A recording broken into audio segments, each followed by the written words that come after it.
স্বার্থান্বেষীরা বিজেপিতে চলে গেছে, তাদের চলে যাওয়ার কোনো প্রভাবই পড়বে না কংগ্রেসে। শিলচর লোকসভা আসনে কংগ্রেসের প্রার্থিত্ব পেয়ে প্রথমবারের মতো লক্ষ্মীপুরে আয়োজিত এক কর্মী সভায় যোগ দিয়ে মন্তব্য করেন সূর্যকান্ত সরকার।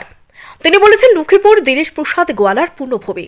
এবারের নির্বাচনে লক্ষ্মীপুর থেকে আরও বেশি ভোট পাবে কংগ্রেস।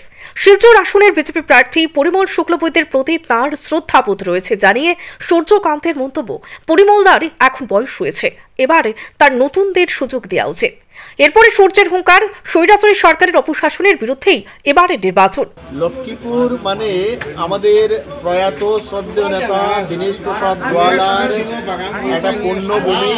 এই জায়গা আমাদের কংগ্রেসের গড়, এবং আমি আজকের দিনেও আত্মবিশ্বাসী এই লক্ষ্মীপুর বিধানসভায় আমাদের কংগ্রেসের এখানে ভোট লিড করবে। কিছু স্বার্থান্বেষী কর্মী ছাড়া কংগ্রেসের ভোটার এখনো ঠিক কংগ্রেসের ভোটার হিসাবে জায়গায় আছে। আমাদের সত্যিকারের কর্মী যারা, তারা এখনো কেউ যায়নি, আমাদের সাথে আছে।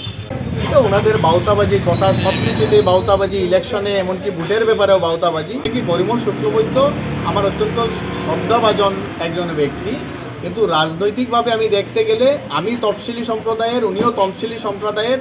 কারণ এখনের দিনে মানুষের কাজ করতে গেলে যেরকম উদ্যম থাকতে লাগে, আমার দাদার তো অনেক বয়স হয়ে গেছে, আমি মনে করি দাদার এখন রিটায়ারমেন্টের সময় এসছে, আমাদের মতো উদ্যমী ছেলেদেরকে সুযোগ করে দেওয়া উচিত। আমাদের সামনে কোনো প্রত্যাহ্বান নেই, শুধু কিছুটা এই যে স্বৈরাচারী সরকারের অপশাসন যেটা আছে, এই অপশাসনের আমরা মোকাবেলা করব।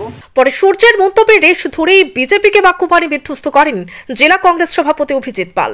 তিনি বলেন, লক্ষ্মীপুরে জঙ্গল রাজ চলছে, নেই গণতন্ত্র। প্রতিবাদ করলে হুমকি আসে পুলিশের, রাতে পুলিশ তুলে নিয়ে যায়। কংগ্রেস প্রার্থী নির্বাচিত হলে লক্ষ্মীপুর জঙ্গল রাজ মুক্ত হবে, হুঙ্কার জেলা কংগ্রেস সভাপতি অভিজিৎ পালের। লক্ষ্মীপুরে দাঁড়িয়ে এটা কথা দিচ্ছি আপনাদেরকে, আমি একজন জেলা কংগ্রেস সভাপতি হিসাবে যদি আমাদের প্রার্থী জয়ী হয়ে যান, এখান থেকে সাংসদ হয়ে যদি যান, তাহলে লক্ষ্মীপুরে জঙ্গলরাজ মুক্ত করবো আমরা। প্রথমেই থাকবে প্রতিশ্রুতি লক্ষ্মীপুরের জন্য। লক্ষ্মীপুরে আজকে একটা আতঙ্কে ভুগছে, লক্ষ্মীপুরে একটা জঙ্গলরাজ চলছে, লক্ষ্মীপুরে মানুষের প্রতিবাদ করার ক্ষমতাটুকু নেই, লক্ষ্মীপুরে গণতন্ত্র বলতে কিছু নেই। লক্ষ্মীপুরে আজকে প্রতিবাদ করলে রাত্রেবেলায় পুলিশ আছে, মানে হুমকি দেয়, পুলিশে উঠিয়ে নিয়ে যায়। যদি আজকে কোনো মানুষ, তার যদি নিজের অধিকার যদি না থাকে, তার যদি প্রতিবাদ করার অধিকার না থাকে, যদি তার যদি মৌলিক অধিকারটুকু আজকের দিনও খর্ব করা হচ্ছে, সেটার জন্য লক্ষ্মীপুরের মানুষ সেটা আগামী নির্বাচনে সেটার মুখ্য জবাব দেবে। একটা নতুন আমরা দেখেছি আসামে যে প্রত্যেক জায়গাতে ভিত্তিপ্রস্তর স্থাপনের একটা ইয়ে চলছে, এরা নতুন জুমলা দেওয়া চলছে, যে এক একটা এমএলএ এক একদিনে 16টা 17টা 18টা ভিত্তিপ্রস্তর স্থাপন করেছেন। কিন্তু আমি প্রশ্ন করবো এখানে বিধায়ককে, কৌশিকবাবুকে, 3 বছরে আপনি কোন কাজটা সম্পন্ন করেছেন সেটা আপনি একবার জনসাধারণের সামনে তুলে ধরুন।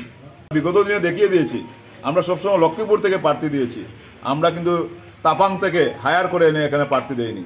সেটা বিজেপিদের নেতৃত্বের অভাব, ওনারা তাপাং থেকে নিয়ে এসছেন। বিজেপির এখনো নেতার অভাব, তাই কংগ্রেস থেকে নেতা নিয়ে ওনারা নেতৃত্ব দেওয়ার জন্য করে দিচ্ছেন।